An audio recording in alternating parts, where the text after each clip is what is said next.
that you're already at a time of year is back. PPL live, it's time to crown another champ. 2023 to 24, it's going down. Lots of competition, only one can wear the crown.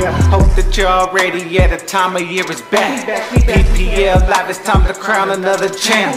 2023 to 24, it's going down. Lots of competition, only one can wear the crown. Squad underestimated, finally won his first shit. They put the work and made some trades, yeah, that was good shit. But don't get comfortable, the league is filled with champions. Don't sleep on your opponent, better stay away from ambience. We back again, another year of PPL. Back to talk smack again, we treat it like the NFL. Time to stack your rosters up and build your best to never fail. By week 6 we take advantage, if you're weak cause we could tell. You better bring your A game, be solid like an A-frame. A new year but the same thing, you better be ready to bang bang. It's showtime, PPL live is ready to go. Gino the Jet will let you know it won't be easy, that's for sure. When the pass smacking bones crack, yeah, you gotta love that. Glad it's back, PPL, let's run it back. Live shows, speak the facts, analyze and talk the trash. Play the game to win the cash, never try to end the blast. Hope that you're already at a time of year is back. PPL live, it's time to crown another champ. 2023 to 24, it's going down. Lots of competition, only one can wear the crown. Hope that you're already at a time of year is back. PPL live, it's time to crown another champ. 2023 to 24, it's going down. Lots of competition, only one can wear the crown. PPL live. PPL Live, welcome back. Week 10. We are near the finish line of the regular season. It is time to get ready to go.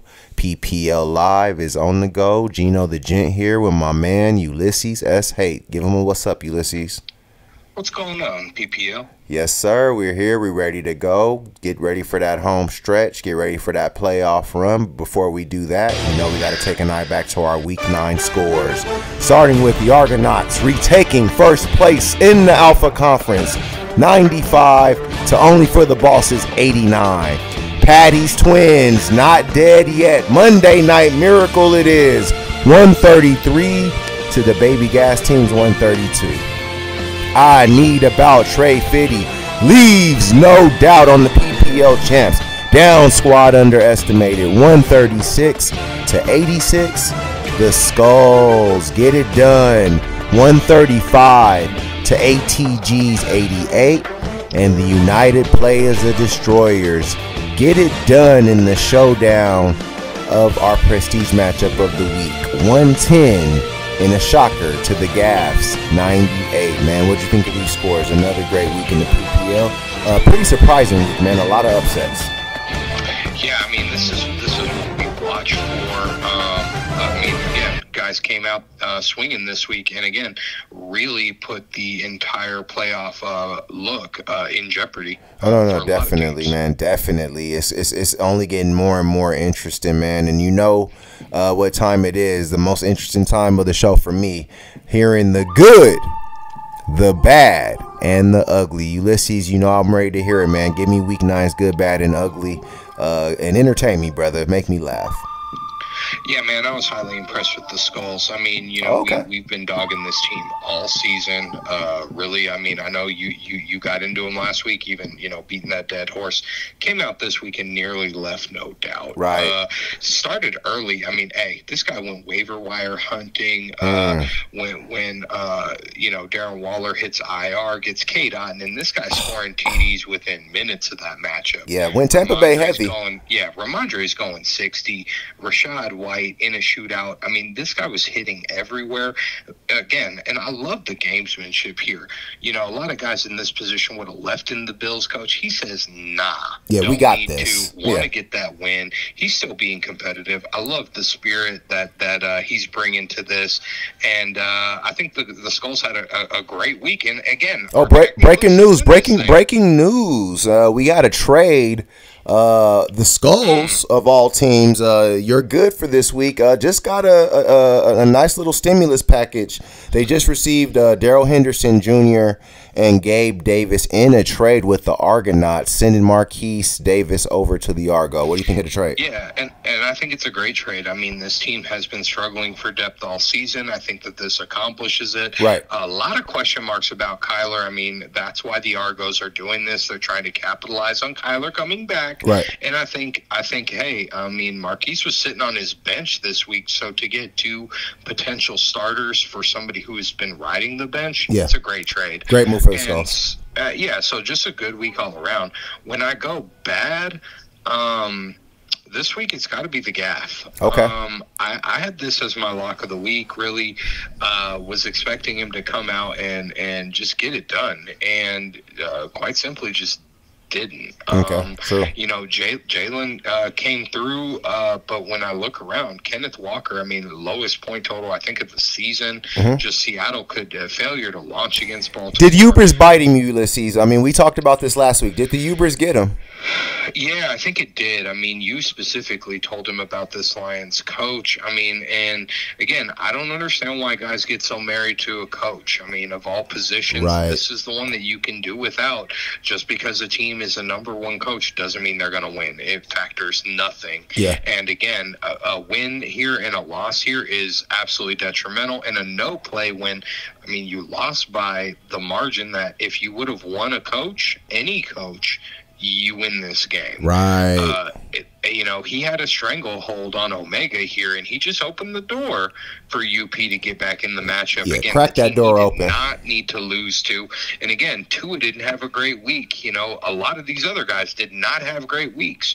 I mean, he didn't have anybody basically scoring TDs other than Dalton Schultz and Derrick Henry. So, you know, very winnable matchup here for the GAFF. He just had a bad week. Dropped the ball. Dropped the ball. And you know, for ugly, I got co-uglies this week. I'm gonna give the honor to ATG and squad. Being a little hard on ATG, really man. Showed up.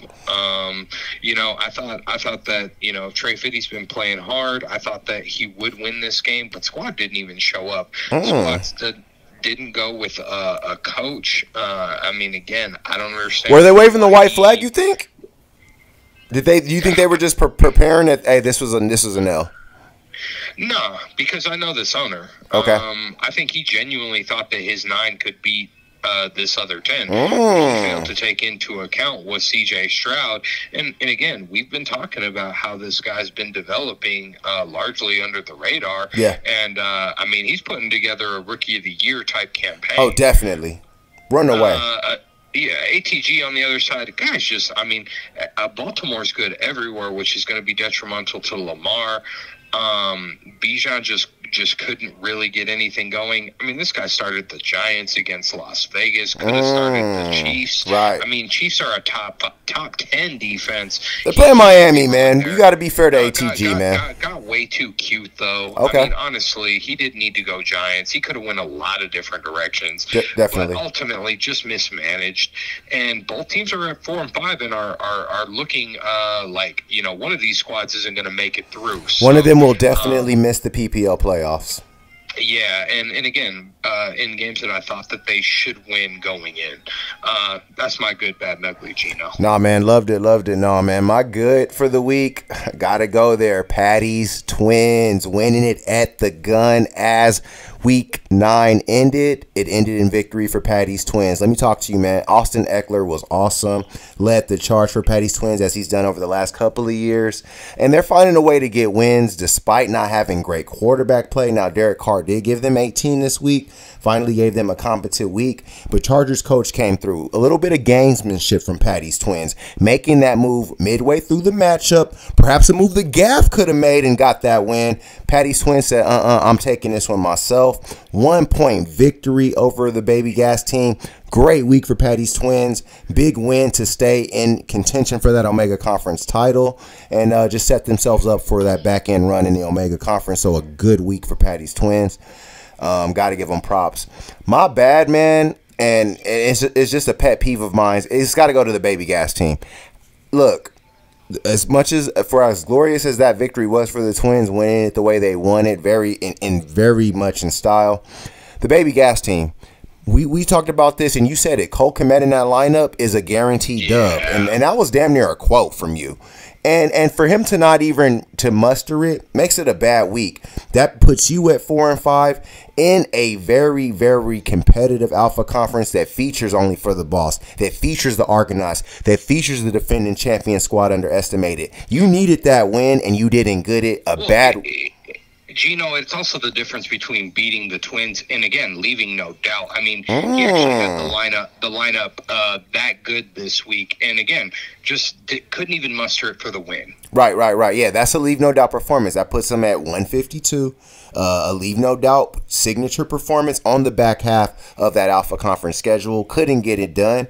And, too bad, so sad. Twins move on. They continue to show why they're a team that's been at the upper echelon, and the BGT continues to show why they're at the lower echelon of the PPL. Nothing more starker in contrast than to show in that final moments on Monday night why the PPL is the way it is and why history has shown to be what it is. And my ugly man is Only for the Boss. The proud, strong team of the PPL, the highest scoring team in the last few years, the team that nobody wants to see the last few years, completely reduced by Patrick Mahomes' struggles, by the Chiefs not being able to be the gap-out team they've been in years past. Now the matchups are getting very competitive, very contentious. But that Cleveland D was awesome, man. But there is nothing else for Only for the Boss right now. Nick Chubb's injury has really put them behind the 8 ball. Deebo Samuel's injury was bad, not to mention the fact that he was also on a bye. And Kyron Williams has still been out, man. There's nothing anywhere for them. Let's compound that with the fact that you beat the Argonauts. You sustained first place in the Alpha Conference. If you just get somebody in the flex that's not DeMercado. DeMercado had a donut. Kareem Hunt should have been in the game. Kareem Hunt's in the game. They win. And unfortunately for the Boss, they relinquished first place in the Alpha Conference, and they have a very, very tough matchup against squad underestimated without those Chiefs. So things can get very, very ugly for Only for the Boss. And, this team, after that 6-game winning streak, was looking like they were going to run away with Alpha. Now the Argonauts are back in first place. So things didn't go quite the way we were forecasting things to go, and I guess that's what makes everything so fun in the PPL. But that being said, as I say week in and week out, what's past is prologue. It's time to get the show started, and we're going to start in the Omega Conference with a big matchup in the PPL. 4-5 against 5-4. The Omega Conference is going to be a dogfight down to the end. This team proved it as we have the United Players, the Destroyers, led by Derrick Henry, taking on Appease the Gods, sporting Lamar Jackson and Mark Andrews. All right, man, big one here in Omega. Appease the Gods needs a peerless Omega Conference record through this second half to have any chance of winning that Omega title. They also are going to need it for playoff contention. ATG needs this one. The United Players obviously want to defend their Omega Conference title. Man, what do you think of this one? Big one in Omega to start off. United Players against the Appease the Gods. Yeah, I've got to Appease the Gods in my lock of the week. Okay. Interesting. As of right now, given bye weeks, UP has no quarterback playing this week, and Dalvin Cook and Deuce Vaughn are leading the rushing attack. Derrick Henry, at least you got him. It's just too many holes to fill. Add that on top of an Eagles coach. He's going to have a lot of work to do. And Appease the Gods has a lineup set, locked and loaded. Again, may not be the best, but I think given that the pieces and depth that he's been able to build, he's just going to have a lot better chance of the dice roll that we're going to get from the UP. Right. Last time these teams played in week 2, Appease the Gods left no doubt. I don't think he does quite that well, but I've got him going 122 to the UP's 97. Okay. I like it. We coming out guns blazing. I love it, Ulysses. I'm looking at this matchup, and it's hard not to agree with you. Right now we got a 70% chance to win for Appease the Gods with a damn near a 42 point spread. I'm loving Lamar against Cleveland. He hasn't had another big game since that breakout against Detroit. I think that he's taking a couple of weeks off against subpar opponents. This is a game the Baltimore Ravens are going to need Lamar, and I think that he's going to be able to give them some of what they need. I like Brian Robinson Jr. getting back into the lineup, man. He's a big, solid running back, and he's a guy that we know is going to get carries, and he's still in a team and in a program that believes that the bell cow back should get the ball close to the goal line. The Redskins the Commanders don't get too cute when they get down there. I like the heavy approach. Seattle probably will present shootout chances for the Commanders, and he's also got Terry McLaurin in there. Mark Andrews is another good play. Like I said, with ATG, I always would like to see Devonta Smith in that lineup. He's just a guy that I like, but at the same time, he's on a bye, so you can't play him. DJ Moore is another suspect, but it's always hard to trust guys on Thursday night. Now, on the United Players side, it's simply nobody to play, man. Aside from DeAndre Hopkins, Dalton Schultz, and Derrick Henry, there's not really much to like on the UP side. Maybe they can get Tyler Lockett in that lineup. Nico Collins is another guy that could do some damage for them. Jonnu Smith had a huge game, but they got to address the quarterback situation. They got a lot of work to do before Sunday. They might do it, but they probably going to do it Sunday morning in a helter-skelter way. That's not going to be enough to beat a team that's scoring at the clip that appease the gods is scoring at. I got ATG getting this victory 119 to the United Players 106. And moving on to our next matchup, we go into the Alpha Conference for a pivotal matchup as the first place Argonauts, after reclaiming first place in a huge win, takes on the stumbling, bumbling Baby Gas team. All right, man. Obviously, both of these teams have their identities and directions. The Argonauts always on point, always their eyes on the prize, and the Baby Gas team passive and indifferent. What do you think of this matchup? BGT with a very strong lineup despite their indifference, going against the Argonauts, who are scrapping and scraping despite their 6-3 record. Yeah, the question here isn't, who's going to win, because that's going to be the Argos. It's who should win, and it should be the BGT. And I'm going to tell you why. Deontay Johnson shouldn't be in the lineup. It should be Jacoby Myers. Anybody watching football out in Las Vegas, for whatever reason, Myers is getting the looks. They like it. And let's be real, Kenny Pickett's a bum. That guy's never gonna. I mean, wow. Every quarterback, or I should say, every team player on the offense in Pittsburgh is going to struggle until they decide what they're going to do after Kenny Pickett. Okay. But I mean, Cole Kmet's on the lineup. That has to be a lock. He needs to get a defense in. Yeah. He currently does not. And again, there's better options than the Texans coach against this Cincinnati team that's looking like they're contenders right now. For sure. He makes those changes. I think he wins this matchup, because I don't like some of the things on the Argos lineup. I don't like Justin Herbert this week.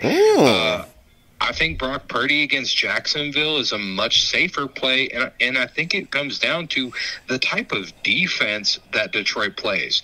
Detroit's going to try to get at him. Aiden Hutchinson is going to try to get at him. Right. And again, I think that, Justin Herbert, he can be that guy, but I've seen at points this season where I've had some doubts. And last week was one of those weeks, and Detroit is coming off a humbling loss and a bye week, so I think they're prepared for this game. Okay. And again, it's gonna be a big one. So Madison, okay. Pollard, okay. Again, Devontae hasn't just been getting the looks, and I think that defense is going to target on him. I think the Cowboys is a solid play up and down, and I think ultimately with where the lineups are currently, and I don't expect BGT to make any changes, that the Argos win this. Does Brown get in the lineup comfortably and go 129 to the BGT's 92? Does Brown get into the lineup? I would. If I'm looking at this, I would go Brock Purdy. And it would be hard for me to not play Gus Edwards. I understand how good. No, just off of the trade, Ulysses, the trade. But yeah, Marquise. I would put Marquise in for either Devontae or Calvin. Right. That's what I'm saying. Neither one of those guys have been getting the target share that I expect from Marquise. It's why the Argonauts made the trade, and I have no doubt that he's going to be in the lineup this week. It's just, I think between those two guys, I think one of them is going to come out. Got you. All right, man. Now, I agree with you. I'm going with the Argonauts also on this side. But the BGT has a lot of reason for optimism. Adam Thielen is top 10 in the PPL in receiving right now. He could actually come out early and put the Baby Gas team up tomorrow against the Chicago Bears. I actually think that's a competent play, and he's a guy that young Bryce Young has been leaning on very, very heavily. I'm kind of on the fence. I agree that Kenny Pickett might not be the long-term answer in Pittsburgh. But him and Deontay Johnson, for whatever reason, can connect. And it's not a bad play on the BGT's part. I love Joe Burrow against Houston. But Houston is very good against quarterbacks. But it is a home game for the Bengals. So that's going to play into the BGT's favor. I'm with you, man. They're going to have to do something about that coach. Now, on the Argonaut side, love the coach and defense combination against that New York Giants team. They're playing Danny DeVito at quarterback, obviously. He's an actor, not a quarterback. At the other positions, I do like Alexander Madison, but they got a lot of options. I think Najee Harris has probably shown that he might need to be back in the Argonauts' good graces against that starting lineup. Tony Pollard starting to show that maybe the Cowboys overvalued his contributions and that they were undervaluing what Zeke was doing. We've had that conversation. I'm with you, man. Calvin Ridley and Devontae Adams don't inspire a lot. Marquise Hollywood Brown with Kyler Murray back in the lineup does inspire a little bit more optimism. But at the end of the day, I think it's the lack of the fact that the BGT just isn't making the moves that they need to make. Now, if they make a few moves, they can definitely win this matchup. The Argonauts have not been scoring at the clip that we're used to, and it's because they're still waiting on Jefferson to get off of IR. They're still hoping that Cooper Kupp and Matthew Stafford get things together. And obviously they got Gus Edwards on the bench. Maybe they're expecting that things might be shifting in that Baltimore backfield after what we saw last Sunday. In the end, I think the Argonauts find a way to get by in this one. No, I got the Argonauts winning this one 112 to the Baby Gas team's 107. And moving on to our next matchup, we go into our interconference matchup of the week. Big one for both these teams. Striving to survive. We got the Skulls taking on I Need About Trey Fitty. All right, man. So both of these teams coming in at 3-6, Alpha and Omega. The Skulls and Trey Fitty, man. These teams have been in our good graces lately, being much more impressive now than they were through the earlier portions of the season, man. What do you think of this one? Big one for both of these teams. The winner of this one probably can kind of have a little bit more of optimism of how things go back the rest of their conference way. The other one probably can start preparing for that next year award. What do you think of this one, Skulls, Trey Fitty? Yeah, I mean, I'm excited about this matchup, and I think this is going to be probably the most competitive and exciting matchup of the week. Yeah, I mean, and as I look at it up and down, I mean, I like some of the things that the Skulls are bringing forward, but I ultimately am leading Trey Fitty in this matchup. Let me tell you why, man. I think Buffalo's playing Denver, and I think that they're gonna do well there. I think the coach is gonna do well. I think that the problem here is Denver, I don't think is going to put up much of a fight here, and I could see Josh Allen and company not getting as much volume as they typically would. Aaron Jones at Pittsburgh. Again, I said it earlier. I don't trust anybody on the Pittsburgh offense. The defense is trying to play ball, and I think that they could make life very difficult for Aaron Jones. Jamar Chase, he's got a hard matchup against Houston. I mean, that secondary can play ball. They can. Again, I think he's got the scoring potential here. We saw it last week. Yeah. But I'm impressed with some of the things Trey Fitty's done. I mean, we've talked about it the last two seasons. This guy's relied on very young players, but you know, some of these guys are really starting to step in. CJ Stroud really impressed last week. if he's gonna go to that next level, this is the kind of game that will be a marquee, right, in that campaign. If he can go to Cincinnati and get that win with this team and how well they're playing, that's going to be clutch. And I honestly think he's got a solid chance to do it. Okay. I'm loving what I'm seeing out of Breece Hall. Travis Etienne has shown he's top 5 right now. Right. And again, he's playing San Francisco, which should be tough. But I mean, again, we're going to find out who these guys are. I look at Dalton Kincaid. He cracked the lineup. He's really diversifying what he's doing, and he's got that Ravens D, which I think that Ravens-Cleveland game is going to be incredibly defensive. Mm-hmm. And what he's been doing well is he's been finding coach wins, and I think he's going to ultimately go out there. He's going to find that coach, and I think they're going to win. And I think Trey Fiddy's going to continue to impress as of late, and I think he's going to get this one 119 to the Skulls 111. All right, man. I'm gonna go the other way, man.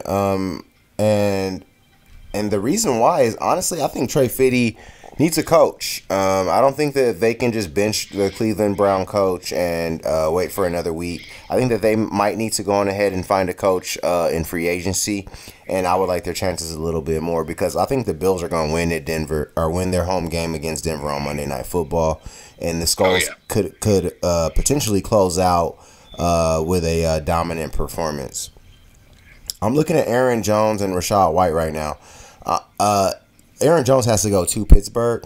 I think he's a guy that they can get out of their lineup, put Rachaad White in. They just made a big trade to get Gabe Davis in. Maybe they could go Gabe Davis in the flex, go with a 3-receiver set, and have that double dip, that stack for Monday Night Football along with the coach, and can really put up a potential point flex on Trey Fiddy, who's going to have or no, they actually are going to, well, they're going to have Dalton Kincaid, but they're going to actually bench James Cook, which is going to make it even more interesting, because I thought that was going to be a great check for Trey Fiddy. But if they decide not to go with James Cook, which is not a bad idea, it actually presents an interesting wrinkle in this matchup. Mm-hmm.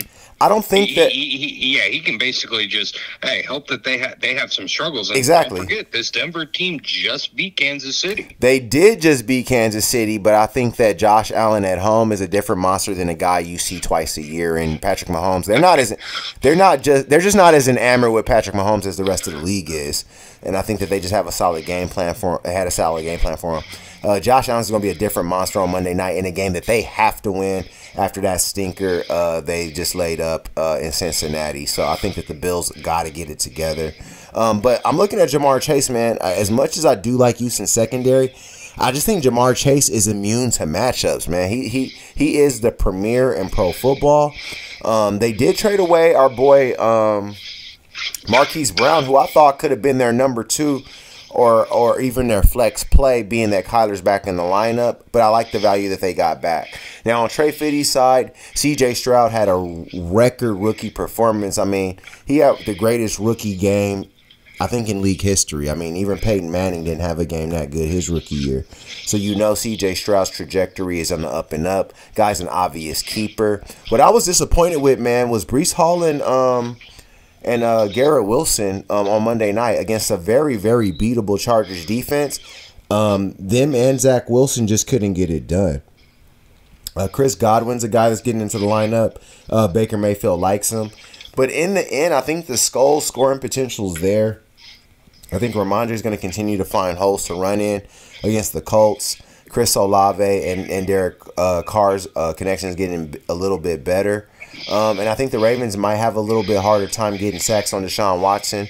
And I got the Skulls getting this matchup in a relatively close game. I got the Skulls winning this one 131 to Trey Fiddy's 128. I think it's going to be pretty high scoring, but at the end of the day, the Omega Conference team finds a way to get it done.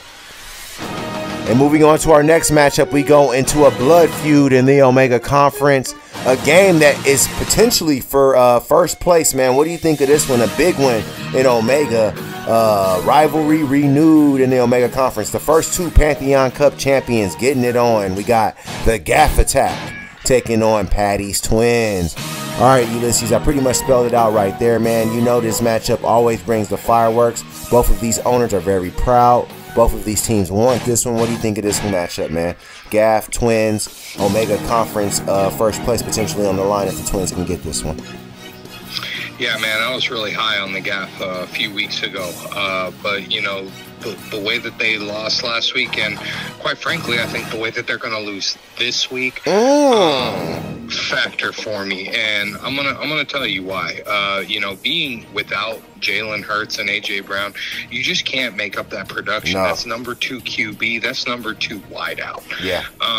You know, you get the Lions coach back. He's getting Jahmyr Gibbs, but you know the situation in Detroit is getting a little bit more complicated. Montgomery's back. That David Montgomery, full participant in Wednesday's practice. I expect him to factor. We've got some, you know, Kenneth Walker's a little bit banged up. We saw him last week, and Washington can play. Definitely. You know, we'll see with some of these other guys. DK's been a bit of a letdown, but and Chuba Hubbard, I mean, these guys are big question marks and guys that you're having to dig into because of the bye week. When I look on the other side, you know, Derek Carr, I think, can be highly capable against a Minnesota defense that has been able to be scored upon. We saw what Austin Eckler can do, and last time we saw Detroit, they gave up a lot of rush yards. So I expect Eckler to factor as Jonathan Taylor and Keenan's having one of the best seasons of his career. Right. So you know, if they're gonna get at Detroit, we're gonna see, and that would be highly detrimental as the Lions coach is who they're facing. Right. And I expect that Chargers game to be highly competitive. And Amon-Ra St. Brown in that game. So, she's got Taysom Hill in the lineup, somebody who we saw 3 or 4 waiver claims get denied this week because he was a guy that was wanted on that wire. Yeah, for sure. Yeah. So, and then I think that the Steelers, I love this D play against Green Bay. I think that they're going to be all over Jordan Love and company. And I think the 49ers get back to their winning ways. I've got the Twins getting at the GAFF, who put up some numbers on them last time. I think that they get some revenge here. Okay. I've got the Twins going 124 to the GAFF's 118. Okay. Nah, man. This one was pretty close to being the prestige matchup of the week. But the GAFF not having their studs in order, also accompanied by the fact that we got a Pantheon Cup rematch, just made this one a little lower on the scale. But I guess I got to go with you, man. I think I'm leaning Patty's Twins also. Trevor Lawrence has to go against that San Francisco defense that's had 2 weeks to hear how good they're not.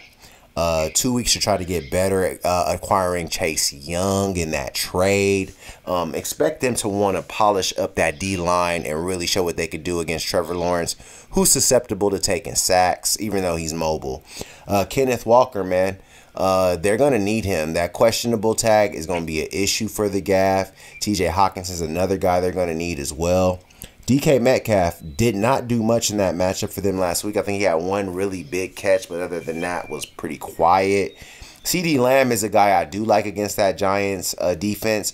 But other than him, everybody else has got some question marks, man. Even Chuba Hubbard on in the flex on Thursday night. Thursday night plays are always iffy. Now on the Twins side, Austin Eckler looked pretty damn good on Monday night against a stout Jets defense. I expect the same at home against Detroit. Keenan Allen, he's going to get his catches. It doesn't matter. Herbert's going to get the ball to him regardless. And then on the other side of that is Amon-Ra St. Brown. Need I remind you that Detroit-LA Charger game has one of the highest over-unders of the weekend. Ulysses, you know that's one of the things I look at as a key to expect a high-scoring game. Love T. Higgins in the lineup. And let's talk about Taysom Hill, dude. She's got a freaking quarterback at tight end for the rest of the season. So, and the actual quarterback on the team. So wherever New Orleans is going to get it, Patty Twins is going to be a part of that against the Minnesota defense that loves to give it up. Steelers defense, Jordan Love, good luck. And you know me, brother, nothing finer than a 49er, and I think they exercised that demon against the Jaguars. I got Patty's Twins making it extremely interesting in that Omega Conference. I got the Twins getting this win. 124 to the GAFF Attacks 117. And moving on to our prestige matchup of the week. Big one in the Alpha Conference. A rematch of last year's Pantheon Cup. A chance for Squad Underestimated to further cement themselves as the 14 champs. We got Squad Underestimated taking on only for the boss. All right, man. Prestige matchup of the week. Alpha Conference taking center stage. Dak Prescott against Geno Smith. The boss not with their horses in order. Those Chiefs are on a bye. Squad Underestimated. Looks like they got a dash of good luck. Like you said, whether you believe it or not, luck exists, and it looks like it landed on the side of Squad Underestimated, man. What do you think of this one? Big one in Alpha Underestimated, trying to stay alive and keep their championship defense on track against only for the boss, trying to get back on track after their 2-game winning streak against the Argo and the Gods. Yeah, I mean, and I think this is a very challenging matchup for only for the boss. I mean, everybody's playing the sweepstakes. You know, who's going to get them when the Chiefs are on a bye? Right. Squad won that, and I honestly think, you know, that Squad, he does it in a big way. I've got Squad in a leave no doubt performance this easily week. It should be. Yeah, I mean, I think Dak going against the Giants, you know, Alvin Kamara against this Minnesota team. I expect there to be some points in Jacksonville, and so I think McCaffrey and Ayuk factor. Yeah. And Laporta, man, I mean, I've been really impressed with this guy, and I think, again, you mentioned it, high over-under. I think he at least gets a tug in this matchup. Again, I think that he could go after a head coach and solidify here. But hey, if only for the boss is going to hold on to the Chiefs coach, then that makes it less of a risky play. Right. So I think we need to watch both of these teams to see if we're going to get a call my bluff situation on the head coach. Love that in the prestige matchup, right? Yeah, and I think only for the boss needs to do it. Okay, you true. know, I agree. Geno's not going to produce where Mahomes is. You know, Hunter Henry is no Travis Kelce, who, right. Despite having a down year, is still number one at the position. Right. I look at some of these others, though. I mean, Kareem made it into the lineup. That's great. Stefan's in there. Good. Deebo Samuel could be a bit of a check. But, again, I've got some questions there.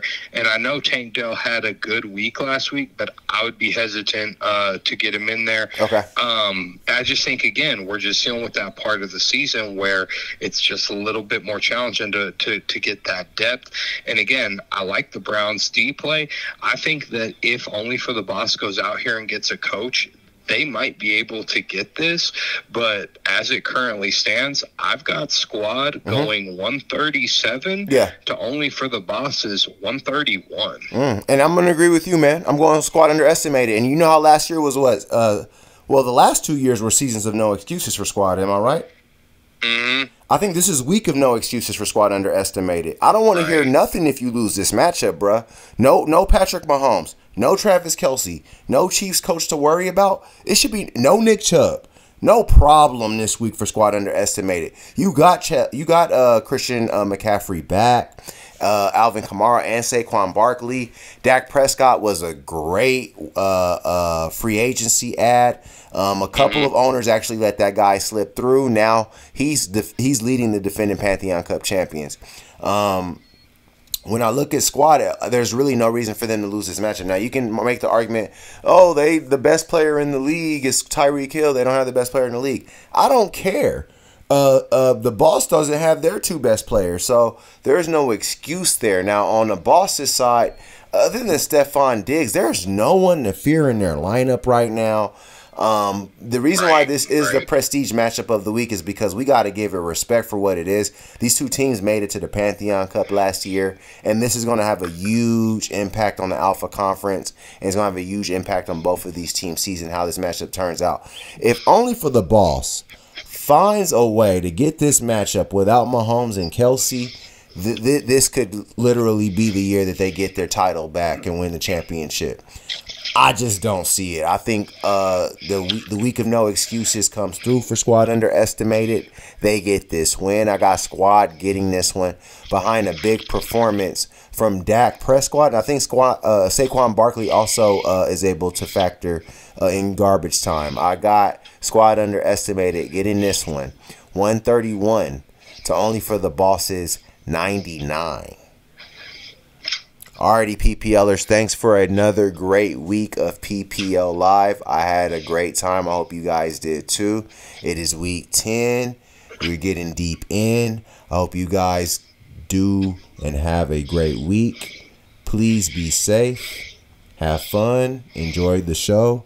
And may the odds be ever in your favor. See you guys in week 11.